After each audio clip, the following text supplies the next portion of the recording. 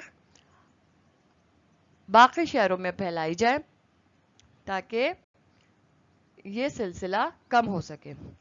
اس غرض کے تحت آپ صلی اللہ علیہ وآلہ وسلم نے طائف کا سفر کیا۔ طائف مکہ کے قریب میں ہی واقع ہے، تو آپ صلی اللہ علیہ وآلہ وسلم نے سوچا کہ طائف جا کے وہاں کے لوگوں کو، وہاں کے بڑے سرداروں کو اسلام کی دعوت دی جائے اور ان کو اس بات پہ راغب کیا جائے کہ وہ اسلام قبول کرے اور باقی لوگوں کو بھی اس کی تلقین کرے۔ تو آئیے اب ہم اس چیپٹر کی بلند خوانی کرتے ہیں۔ طائف کا سفر۔ نبوت کے 10ویں سال حضرت خدیجہ رضی اللہ تعالیٰ عنہ کے انتقال کے بعد ہمارے پیارے نبی حضرت محمد صلی اللہ علیہ وآلہ وسلم اپنے خادم حضرت زید بن حارثہ کے ہمراہ پیدل طائف تشریف لے گئے۔ طائف مکہ سے تقریباً 60 کلومیٹر دور ایک بڑا شہر ہے۔ اس زمانے میں طائف کے رہنے والے خانہ کعبہ میں رکھے ہوئے بڑے بت لات کی پوجا کیا کرتے تھے۔ حضرت محمد صلی اللہ علیہ وآلہ وسلم کے طائف جانے کی وجہ یہ تھی، ایک تو وہاں کے لوگوں کو اسلام کا پیغام دیا جائے اور اسلام کی تبلیغ کی جائے، اور اس کے ساتھ ساتھ طائف کے بااثر لوگوں کی مدد حاصل کی جائے کہ وہ مکہ کے لوگوں کو مسلمانوں پر ظلم کرنے سے روکے۔ لیکن وہاں پہنچ کر آپ صلی اللہ علیہ وآلہ وسلم کو معلوم ہوا کہ طائف کے لوگ بھی قریش مکہ کے ہمدرد ہیں۔ نبی کریم صلی اللہ علیہ وآلہ وسلم طائف کے سرداروں عبدیہ لیل بن عمر اور اس کے 2 بھائیوں مسعود اور حبیب سے جا کر ملے، جو طائف کے سب سے زیادہ بااثر اور امیر سردار تھے۔ جب آپ صلی اللہ علیہ وآلہ وسلم نے ان 3 بھائیوں کو اسلام کا اللہ کا پیغام پہنچایا اور بتایا کہ وہ اللہ کے رسول مبعوث کیے گئے ہیں، تو ان لوگوں نے انتہائی غرور سے آپ صلی اللہ علیہ وآلہ وسلم کی تمام باتوں کو مسترد کر دیا۔ جب آپ صلی اللہ علیہ وآلہ وسلم مایوس ہو کر طائف سے جانے لگے تو ان 3 بھائیوں نے آپ صلی اللہ علیہ وآلہ وسلم کے پیچھے شہر کے آوارہ لڑکوں اور غلاموں کو لگا دیا، جنہوں نے آپ صلی اللہ علیہ وآلہ وسلم سے بہت بدتمیزی کی، آوازیں کسے اور برا بھلا کہا۔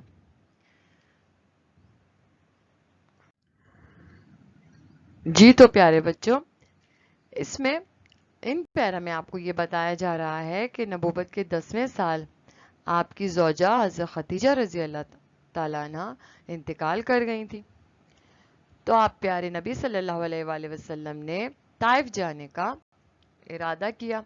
آپ اپنے خادم کے ہمراہ حضرت زید بن حارثہ کے ہمراہ طائف تشریف لے گئے، جو کہ 60 کلومیٹر دور ایک بڑا شہر تھا۔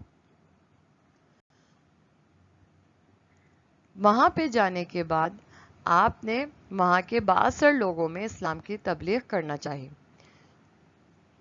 اس دور میں وہاں پہ ایک قبیلہ تھا جن کا سردار عبدیہ لیل بن عمر اور ان کے 2 بھائی تھے، جن کا نام مسعود اور حبیب تھا۔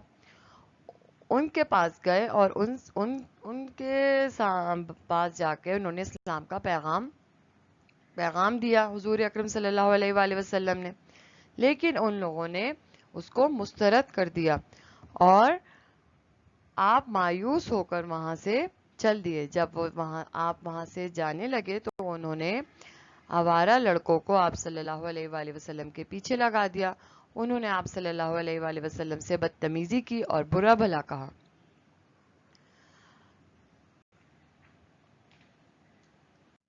صفحہ نمبر 45۔ آپ صلی اللہ علیہ وآلہ وسلم پر اتنے پتھر اور مٹی کے ڈھیلے برسائے کہ آپ صلی اللہ علیہ وآلہ وسلم کے جوتے بھی خون سے بھر گئے۔ حضرت زید بن حارثہ آپ صلی اللہ علیہ وآلہ وسلم کو ان لوگوں سے بچانے میں مصروف تھے اور اس کوشش میں وہ بھی زخمی ہوئے۔ طائف کے آوارہ نوجوانوں نے آپ صلی اللہ علیہ وآلہ وسلم کو اتنا پریشان کیا کہ آپ صلی اللہ علیہ وآلہ وسلم بدماشوں کے ان گروہ سے بچتے بچاتے شہر سے نکل آئے، لیکن ان لوگوں نے شہر سے باہر بھی 3 میل تک آپ صلی اللہ علیہ وآلہ وسلم کا تعاقب کیا، لیکن وہاں موجود ایک باغ میں آپ صلی اللہ علیہ وآلہ وسلم کے پناہ لینے کے بعد وہ ہجوم واپس چلا گیا۔ باغ میں ایک دیوار کے سائے میں بیٹھنے کے بعد آپ صلی اللہ علیہ وآلہ وسلم نے اللہ سے مدد کے لیے دعا فرمائی۔ جی تو پیارے بچوں، اس پیرا میں آپ کو یہ بتایا جا رہا ہے کہ جب حضور اکرم صلی اللہ علیہ وسلم مایوس ہو کر طائف سے وہاں سے نکلے تو وہاں ایک تو آپ صلی اللہ علیہ وآلہ وسلم کو ان لوگوں نے طائف سے جانے کا کہا۔ جب آپ صلی اللہ علیہ وسلم مایوس ہو کے وہاں سے جانے لگے تو انہوں نے وہاں کے آوارہ لڑکوں کو اور اپنے غلاموں کو آپ صلی اللہ علیہ وسلم کے پیچھے لگا دیا تاکہ وہ آپ کو تنگ کریں، اور انہوں نے آپ صلی اللہ علیہ وآلہ وسلم پہ پتھر اور مٹی کے ڈھیلے برسائے۔ آپ صلی اللہ علیہ وسلم جوتے اتنے زخمی ہوئے کہ ان کے جوتے خونم خون ہو گئے۔ حضرت زید بن حارثہ نے آپ کو بچایا، اس کوشش میں وہ بھی زخمی ہوئے۔ طائف کے آوارہ نوجوانوں نے آپ کو اتنا پریشان کیا کہ آپ بچتے بچاتے شہر سے باہر 3 کلومیٹر تک پہنچ گئے، لیکن ان شریر لوگوں نے آپ کا تعاقب وہاں تک کیا، لیکن جب آپ وہاں پہ موجود ایک باغ میں پہنچے تو وہ ہجوم وہاں سے چلا گیا۔ باغ میں ایک دیوار کے سائے میں بیٹھنے کے بعد آپ نے اللہ سے مدد کی دعا کی۔ آپ نے اللہ سے فرمایا کہ آپ میری مدد کیجئے اور مجھے اس مشکل سے نکالیے۔ پیارے بچوں، اب اسلامک کی کاپی میں طائف کے سفر کا ٹائٹل پیج بنائیں گے، انڈیکس بنائیں گے، اور اس کے بعد آپ نے نیکسٹ پیج سے یہاں کے سوال جواب کرنے ہیں۔ سوال نمبر 1، بہت ہی نیٹ اینڈ کلین رائٹنگ میں آپ نے یہ کام کرنا ہے۔ نبوت کے کتنے سال کے بعد حضور اکرم صلی اللہ علیہ وآلہ وسلم طائف تشریف لے گئے؟ آئی ریپیٹ، نبوت کے کتنے سال بعد حضور اکرم صلی اللہ علیہ وسلم طائف تشریف لے گئے؟ جواب، طائف کے 10ویں سال حضور اکرم صلی اللہ علیہ وآلہ وسلم طائف تشریف لے گئے۔ نبوت کے 10ویں سال حضور اکرم صلی اللہ علیہ وآلہ وسلم طائف تشریف لے گئے۔ سوال نمبر 2، حضور اکرم صلی اللہ علیہ وآلہ وسلم کے طائف جانے کی وجہ کیا تھی؟ حضور اکرم صلی اللہ علیہ وآلہ وسلم کے طائف جانے کی وجہ کیا تھی؟ جواب، حضور اکرم صلی اللہ علیہ وآلہ وسلم کے طائف جانے کی وجہ یہ تھی، ایک تو وہاں کے لوگوں کو اللہ کا پیغام دیا جائے اور اسلام کی تبلیغ کی جائے، اور مکہ کے لوگوں کو مسلمانوں پر ظلم کرنے سے روکا جائے۔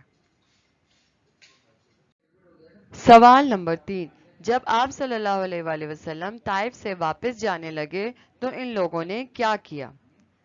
سوال نمبر 3، جب آپ صلی اللہ علیہ وآلہ وسلم طائف سے جانے لگے تو ان لوگوں نے کیا کیا؟ جواب، جب آپ صلی اللہ علیہ وآلہ وسلم مایوس ہو کر طائف سے جانے لگے تو ان لوگوں نے آپ صلی اللہ علیہ وآلہ وسلم کے پیچھے شہر کے آوارہ لڑکوں اور غلاموں کو لگا دیا۔ ان لوگوں نے آپ صلی اللہ علیہ وآلہ وسلم کو برا بھلا کہا، آوازیں کسے، آپ صلی اللہ علیہ وآلہ وسلم پر پتھر برسائے، اور آپ صلی اللہ علیہ وآلہ وسلم کے جوتے خون سے بھر گئے۔ یہاں پہ ہمارے جو ٹاپک تھا آج کا، اس سے ریلیٹڈ سوال جواب کمپلیٹ ہو گئے۔ Homework, make a title page Taif کا سفر، do question answer 1, 2 and 3 in your اسلامیت کاپی۔ نیٹ اینڈ کلین کام کرنا ہے آپ نے، طائف کا سفر کا ٹائٹل بنانا ہے، انڈیکس بنانی ہے اور کام کمپلیٹ کرنا ہے 1, 2, 3 کوشچن۔ یہاں پہ ہمارا طائف کا سفر کا سیشن 1 کمپلیٹ ہوتا ہے۔ نیکسٹ سیشن میں نیکسٹ ویڈیو کے ساتھ پھر حاضر ہوں گے. جب تک کے لیے اپنا بہت خیال رکھیے گا. Take care of yourself. Allah حافظ.